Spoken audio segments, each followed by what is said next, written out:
Set বানাবো। তার জন্য চিনি, কাজু কিশমিশ, কলা, খেজুর নিয়েছি, দুধ ওদিকে আছে। এখন ঘটনা হচ্ছে, কালকে দুটো কলা 10 টাকা নিয়েছে। আমাদের গাছের কলা যখন কাঁদি কাঁদি নিয়ে আসে খেতে পাই না, পেকে পচে ফেলে দিই। আর বাজার থেকে একটু দুটো কলা 10 টাকা নিয়েছে। কলা দুটো কিনতে আমার খুব কষ্ট হচ্ছিল যে এই দুটো কলা 10 টাকা।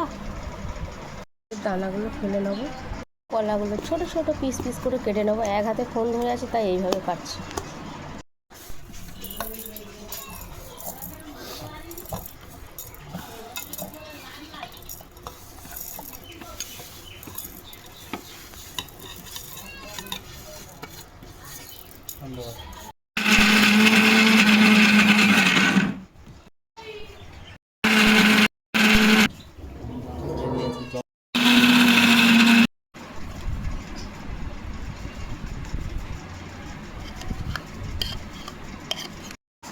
বন্ধ করে রান্না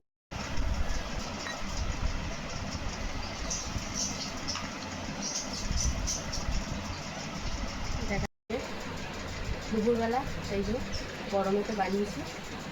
আমি সাধারণত দুধ খাই না, আমার গ্যাসের সমস্যা। তো একটু বানিয়েছিল, মনে হচ্ছে না খেয়ে দেখালাতে হবে না, একটু খেয়ে দেখাই কেমন হয়েছে। বলছে তো খুবই সুন্দর, ওপর থেকে একটু ড্রাই ফ্রুট দিলে আরও সুন্দর হতো, কিন্তু খারাপ হয়নি, সুন্দর হয়েছে। চলো এবার সবাইকে দিই, সবাই খেয়ে বলি কেমন হয়েছে।